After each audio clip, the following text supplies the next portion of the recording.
yeah, yeah. Yeah, yeah,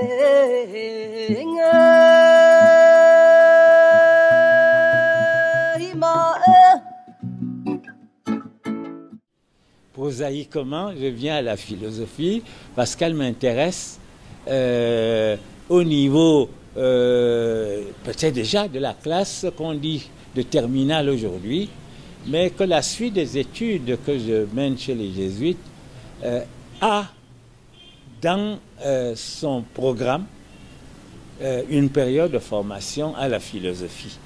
Donc, avant la philosophie, j'ai fait une licence de lettres et puis ça a été la philosophie, avant la théologie, et dans l'entre-deux, l'anthropologie, ou dans l'entre-trois, si j'ose dire, l'anthropologie.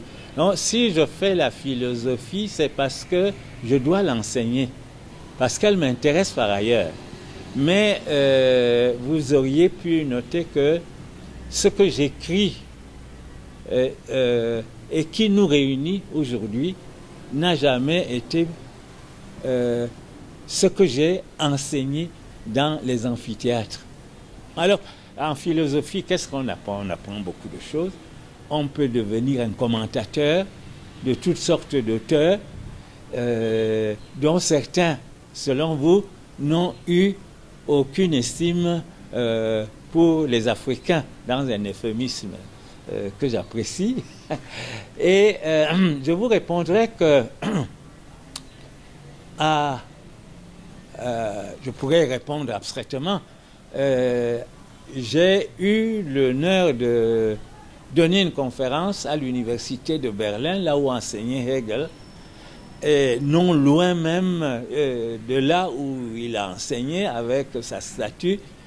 J'ai répondu à peu près ceci, à ce genre de questions sous-jacentes, inévitables. C'est de dire qu'il faut répondre à Hegel par Hegel, si on est philosophe. Hegel nous dit que le philosophe est fils de son temps.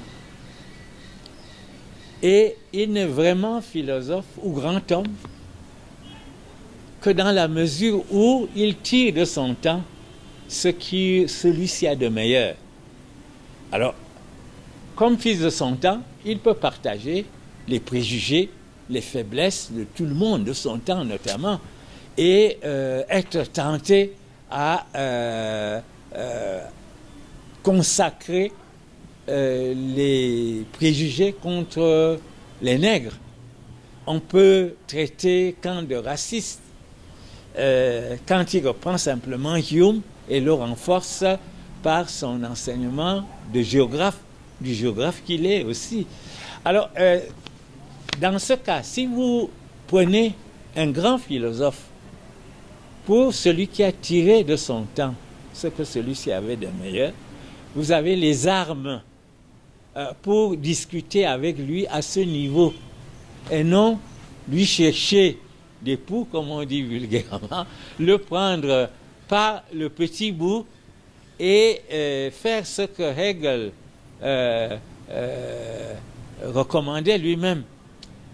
Vous faites comme le valet de chambre pour qui il n'y a pas de grand homme, parce qu'il voit son patron sous toutes sortes de postures et de formes bedonnant, etc. Et que donc, il faut le prendre. Il n'y a pas de grand homme, si vous voulez. Il n'y a pas de grand homme pour le valet de chambre. Non pas parce que celui-ci n'est pas grand homme, mais parce que le valet de chambre le voit en tant que valet de chambre. Donc nous ne pourrons pas être des valets de chambre de l'histoire de la philosophie, abordant les philosophes par le petit bout, c'est-à-dire dans ce à quoi ils ressemblent à tout le monde.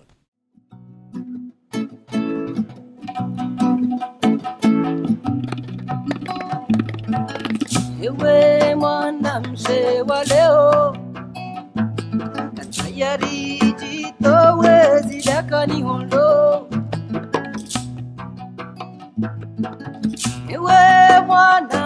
Oui, là aussi beaucoup d'affirmations et de questions. Les affirmations que je vais contester assez rapidement, c'est la mise en garde contre la dérive libertarienne. Je n'ai jamais eu besoin de craindre la dérive des libertés dans nos pays, et la dérive libertarienne est un danger plutôt potentiel. Ce dans quoi nous sommes plongés, c'est dans les dangers de l'autoritarisme, de la dictature, ainsi de suite. Et les droits de l'homme interviennent non pas comme un choix individuel, mais comme dans une situation qui nous est imposée, généralement, politiquement, où l'on pense que nos régimes peuvent sortir de l'autoritarisme grâce au rappel des droits humains, grâce même à l'imposition des droits humains comme conditionnalité pour certaines subventions, pour une certaine bienveillance, etc., pour un accès à des crédits plus faciles.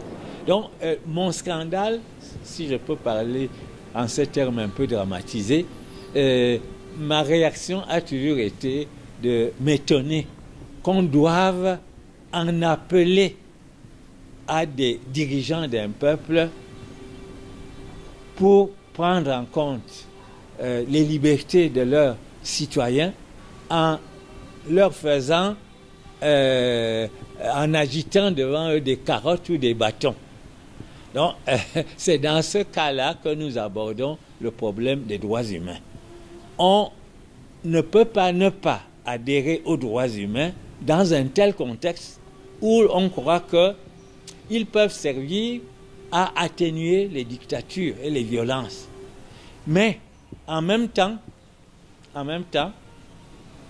les droits humains peuvent devenir un catéchisme qui n'est que l'expression de l'hégémonie occidentale, qui en fait quelque chose qu'elle semble posséder comme par nature ou par droit historique ou par héritage, pour faire la leçon à tous les autres hommes de la Terre, en disant nous sommes les gardiens et les promoteurs des droits humains. Alors, c'est cette interprétation des droits humains qui est notre problème. Il faut à la fois accepter que la perspective des droits humains permet de mettre en question certains dogmes qui autorisaient le meurtre, le génocide, le déni des droits des individus, mais en même temps les réinterpréter pour que les droits humains soient aussi une contestation de tout hégémonisme culturel, même occidental. Et donc, de les réinterpréter non comme quelque chose qui s'inscrit en droite ligne de leur propre histoire et qui aboutit à nous, qui entrons vaille que vaille en disant, vous savez, les droits humains, nous on est encore en retard, etc. Non, les réinterpréter comme cela qui exprime ce que nous avons fait durant des millénaires, c'est-à-dire transmettre l'humain par l'éducation, par la culture, faire que les hommes deviennent des humains par une série d'interdits, mais de devoirs. Le devoir premier étant le devoir fait à chacun d'entre nous de devenir humain, d'être humain. Donc il y a une réinterprétation des droits de l'homme qui nous évite les dangers libertariens qui naissent d'un individualisme qui n'a pas de sens dans la grande histoire de l'humanité, et en même temps de nous cramponner sur une identité qui nous immunise contre la contestation de la manière dont nous nous traitons les uns les autres, c'est-à-dire pas toujours en humain.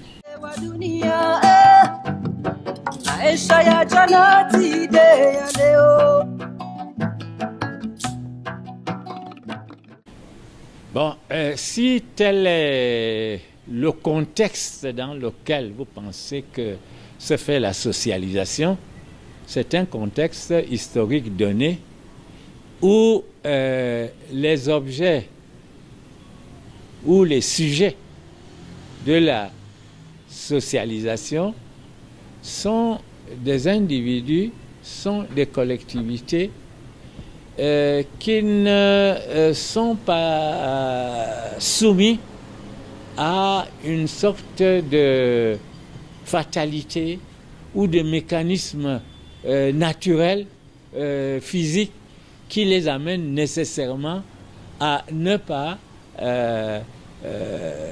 réaliser leur situation ou leur statut d'individu responsable. La socialisation s'adresse à quelqu'un qui est responsable, qui doit devenir libre. Alors, on peut, sous ces mots, et c'est là notre problème, confondre les choses et créer de faux dilemmes. Dire socialisation contre liberté, contexte d'anomie sociale et difficulté à se réaliser comme individu libre. Bon, voilà, on peut le faire, mais la réflexion nous amène à comprendre que dire socialisation, c'est se référer à certains des processus essentiels qui transforment l'homme primate en humain.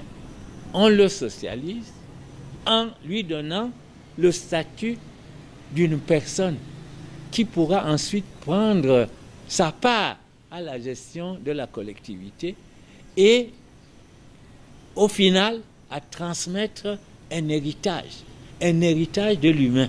La socialisation va de concert avec quoi? La personnalisation, avec la sexualisation et enfin avec la civilisation.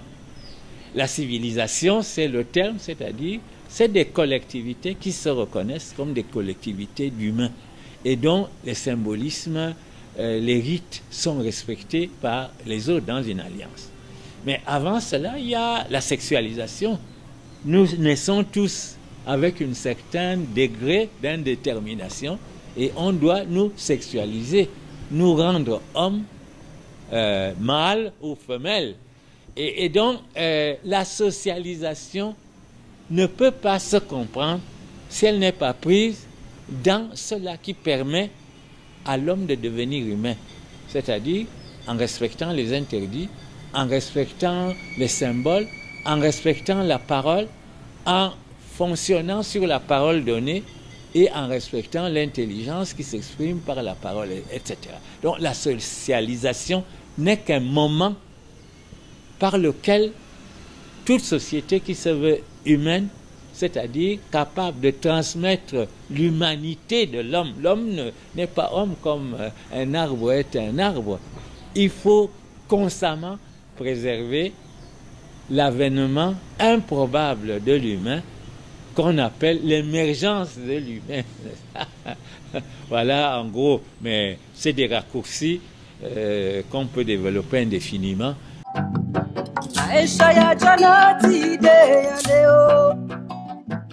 La crise du monde, tout si elle est un ouvrage philosophique, devrait résister un peu au temps et donc ne pas attendre comme une réalisation qui en marquerait, comment dire, le dépassement.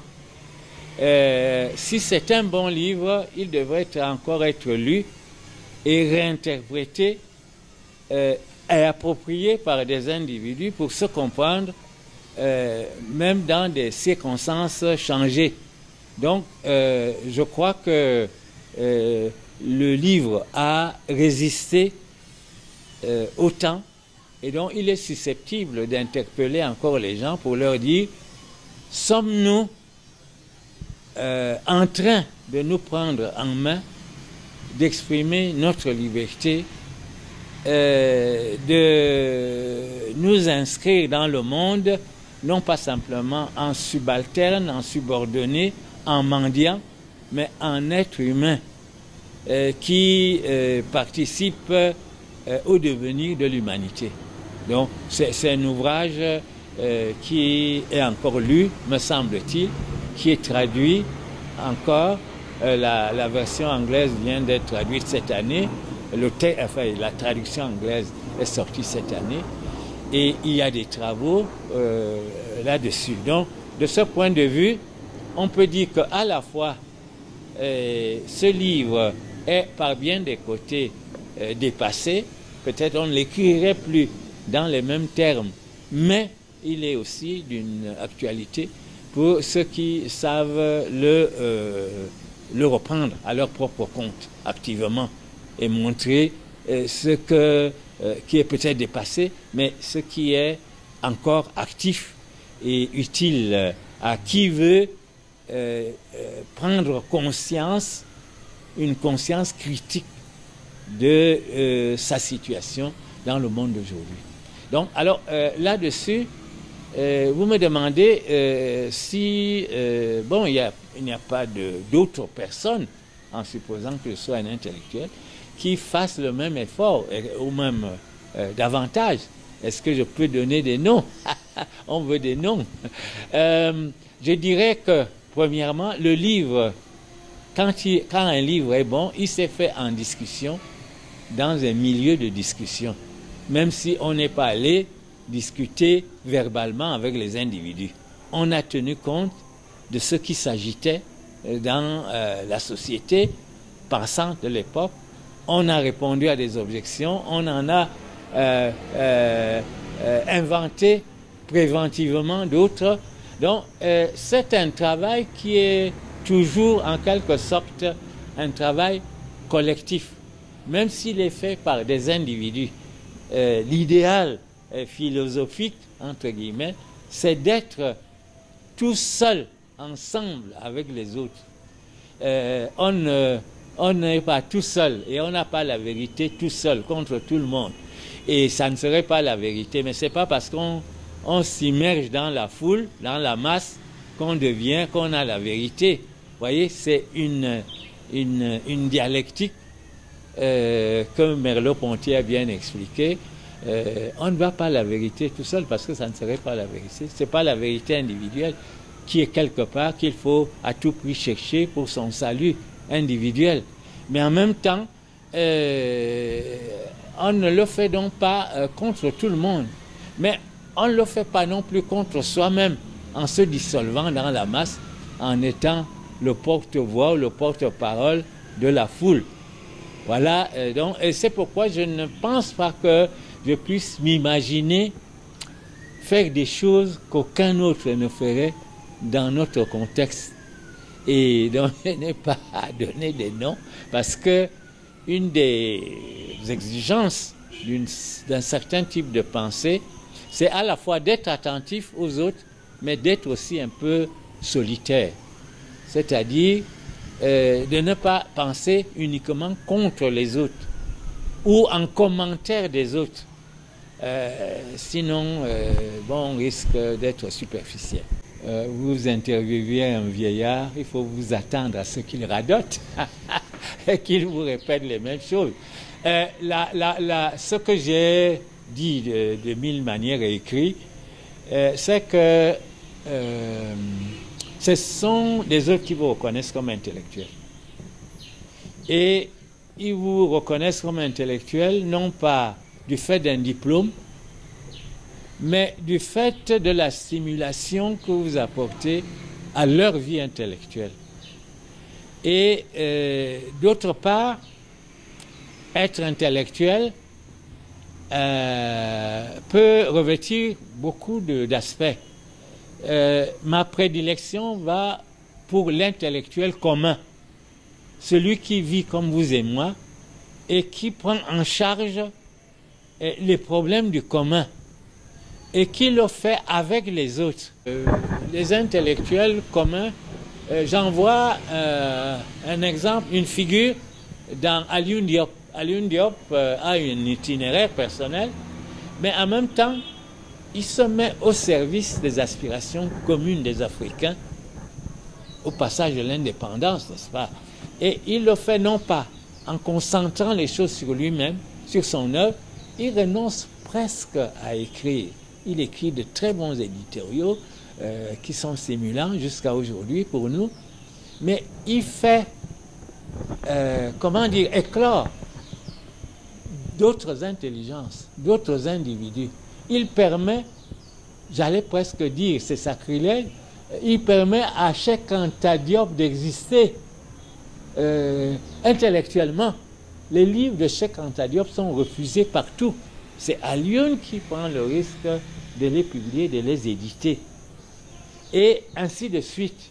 Et il est capable de fédérer des chrétiens, des marxistes, des athées, toutes sortes de gens, dans une entreprise qui va de pair avec la rigueur intellectuelle, personnelle, morale de l'individu et de ce qu'il propose comme sans tambour ni trompette, à ceux qui veulent que les Africains puissent conjoindre leurs efforts malgré leurs différences, sans dictature, sans orientation, sans pensée unique. Donc, les intellectuels africains, bon, qu'ils s'expriment, que nous les reconnaissions chacun comme intellectuels, et non qu'ils se disent, moi je suis intellectuel, vous voyez, j'ai écrit, non, j'ai tel diplôme. C'est pas ça qu'on attend de ce que j'appelle la figure de l'intellectuel aujourd'hui. Donc, une des erreurs contre-productives, éminemment, serait de dire, étant donné ma définition des intellectuels, bien sûr, moi-même je suis intellectuel, sont aussi intellectuels, intellectuels. Non, c'est un jeu stérile dont les Camerounais sont un peu, comment dire, des champions. Donc, il faut combattre ceci, non pas par des discours, mais en montrant que l'intelligence est une valeur. Et donc, ça se choisit et ça se mérite. Ce n'est pas quelque chose qu'on vous confère de l'extérieur. C'est une valeur. Et il faut l'imposer comme valeur. Parce que j'ai dit, pour finir par là, que, vous voyez, je disais, l'Afrique n'a pas d'intellectuel. Parce que l'Afrique ne considère pas l'intelligence comme valeur à égalité avec la richesse et avec la puissance. Celui qui a la richesse dit, oh, ben, je peux les acheter, je leur fais faire des travaux, je les paye. Celui qui a la puissance dit, c'est moi qui mène tout, les intellectuels, c'est la valeur suprême. Non, il n'y a pas une valeur unique suprême. C'est ça l'humanité. On est homme si à la fois on conjoint l'intelligence, la richesse, la puissance, la force et la capacité de mener, de permettre à un groupe de vivre au niveau de son humanité. Voilà. Je vous en prie.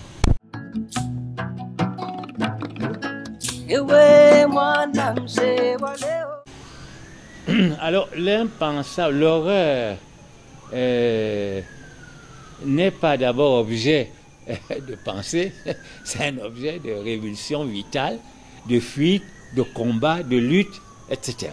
Donc, la pensée vient soit trop tard, soit trop tôt.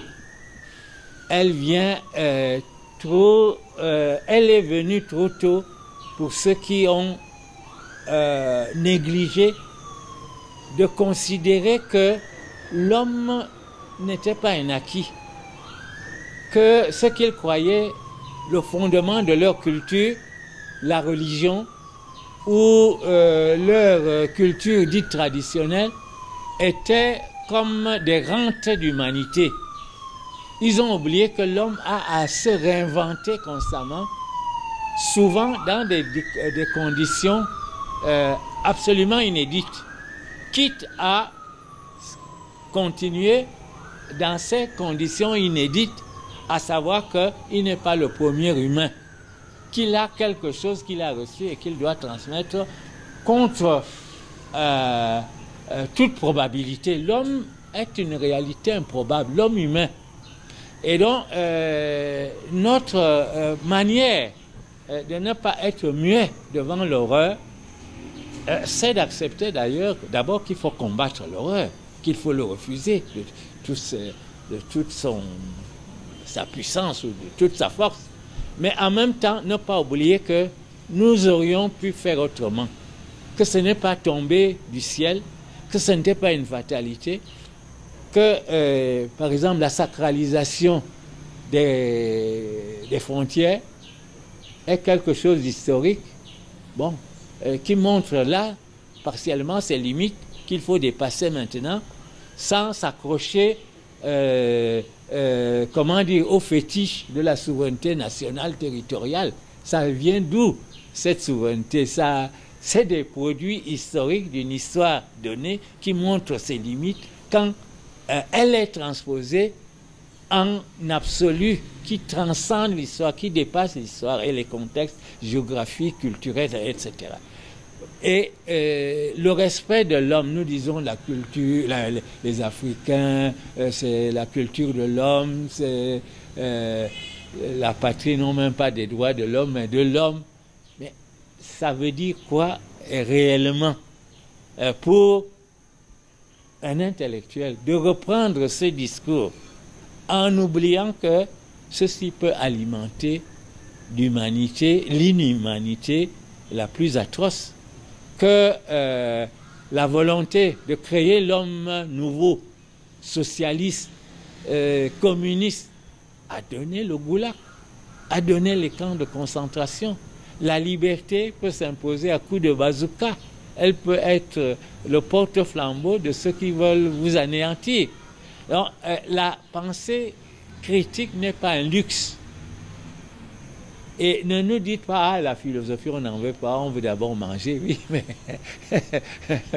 si vous voulez d'abord manger, d'abord et penser ensuite, vous risquez de ne pas manger du tout et de crever de famine, de maladie, etc. Donc, voilà comment on pense peut-être ce que vous appelez l'impensable. En le sortant du champ du pensable qui se croyait absolu, en recadrant les problèmes autrement que ce que nous voulons adopter comme allant de soi. On a un exécutif, on a un parlement, on a tout, comment dire, les ornements d'un État rationnel, mais qui ne l'est pas. Et pas seulement au Cameroun, hein, mais qui fait que le Nigeria est un grand pays plein d'avenir, mais pour le moment, la barbarie la plus atroce peut naître de la gestion du Nigeria depuis une cinquantaine d'années, ainsi de suite. Je vous renvoie, comme vous êtes journaliste, vous savez ce que gagne un parlementaire, un sénateur nigérian, un parlementaire nigérian. Vous avez vu la réaction que cette classe politique a eue vis-à-vis du ministre des Finances qui a mis dans le public ces écarts extraordinaires, ainsi de suite. Donc, Boko Haram, comme je disais pour le Rwanda, Boko Haram est parmi nous. Boko Haram est parmi nous. Pas seulement parce qu'il vient du nord, parce qu'il est au nord de ce que... Mais dans la manière dont nous comprenons la religion, avec son fond d'intolérance absolue, qui est présent même dans les religions du livre en général, c'est-à-dire le christianisme, le judaïsme, etc. Dès lors que vous avez une croyance qui discrimine, qui dit nous on est supérieur, nous on a la vérité, les autres sont bons, ils sont appelés à venir avec nous, mais entre-temps, c'est pas tout à fait ça. Mais vous avez le choix de peut-être de devenir un saint, mais vous pouvez aussi venir un croisé. Vous pouvez devenir un croisé, un djihadiste, etc. Il y a tout un discours religieux qui est transposé en politique, qui est transposé dans la vie courante, qui incite à ces excès. Et donc, nous devons être constamment vigilants quand nous-mêmes parlons, quand nous prenons des idéaux pour en soi bons, mais qui ne restent plus des idéaux dès que nous avons à les traduire dans le monde réel.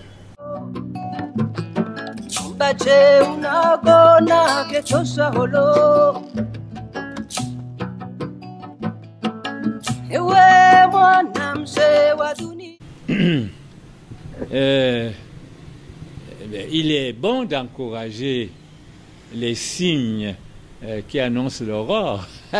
C'est notre métier. Donc on se réjouit toujours quand nous voyons poindre à l'horizon quelque chose qui nous donne espoir que nous pouvons transformer notre propre condition et la condition commune des Africains et de l'humanité. Alors, il faut prendre les Burkinabés comme des humains. Il y a eu une étincelle, il y a eu un sursaut admirable qui a donné un résultat, mais tout reste à faire. Il y a des régressions, il y a un obscurcissement possible de cette lumière qui a duré quelque temps. Donc, c'est la manière dont ils essaient de consolider cet instant miraculeux et de le monnayer dans la vie quotidienne, ordinaire, banale de chacun de nous, qu'il faut encourager et chercher à reproduire pour notre propre compte. Alors, le Burkina a fait quelque chose qu'il faut réinterpréter, où il faut interpréter l'Africain, le témoin radical. Le témoin radical est celui qui nous dit que toutes les belles institutions, tous les beaux discours, tous les idéaux peuvent échouer si, par je ne sais quel jeu du malin génie, peuvent converger vers l'écrasement de gens qui ne les connaissent plus que par leur souffrance. La souffrance. Alors, l'élément que les Burkinabés, avec d'autres, introduisent, c'est que la souffrance individuelle, humaine, est devenue la pierre de touche pour juger de la qualité des offres politiques, religieuses et autres. La souffrance. Est-ce que ma vie contribue au moins à ne pas faire souffrir d'autres?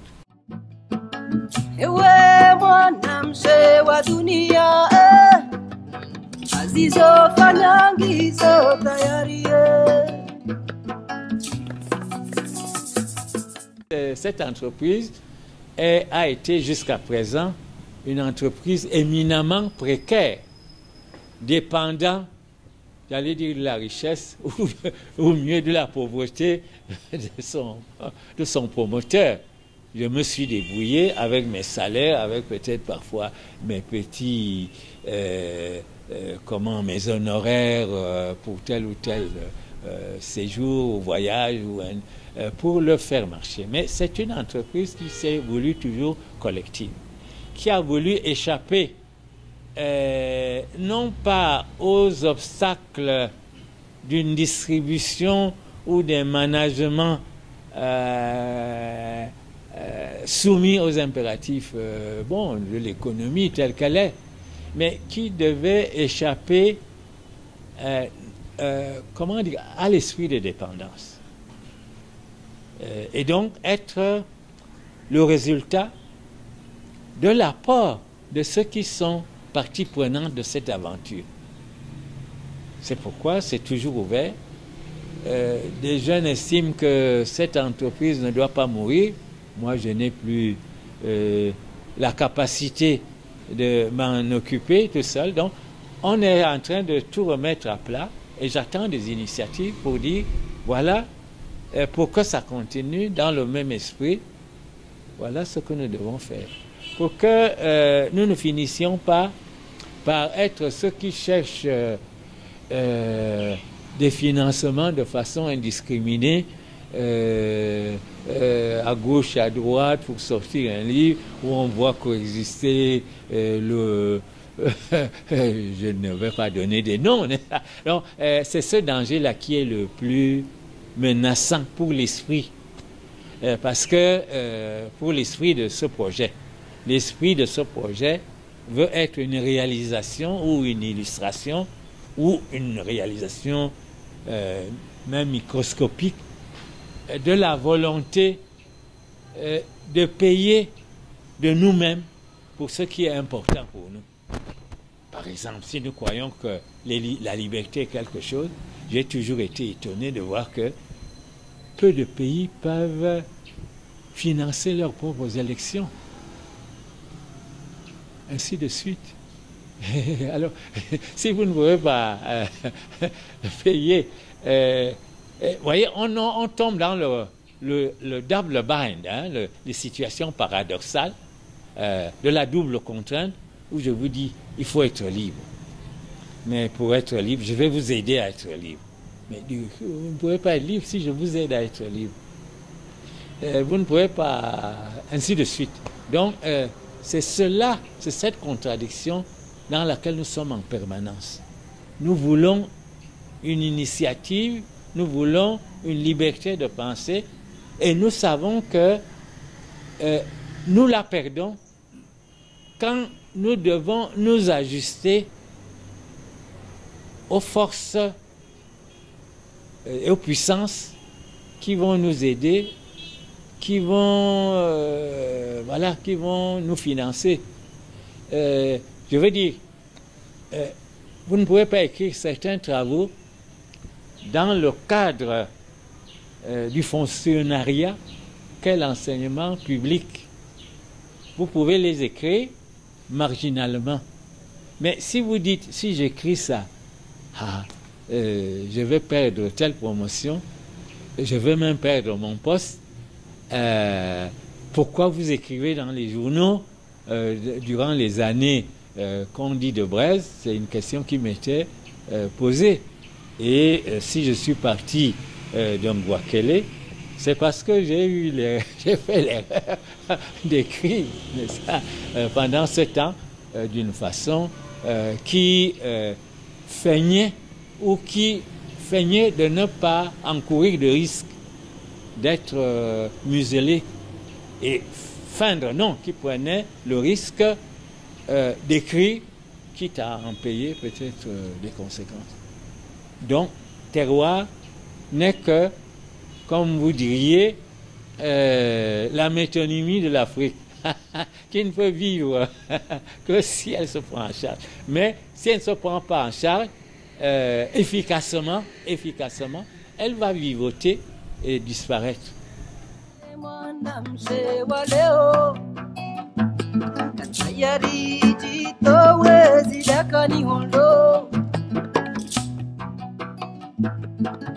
Ewe mwana mche wa dunia, maisha ya jana tide ya leo. Ewe mwana mche wa leo, mbache unagona ketosha holo.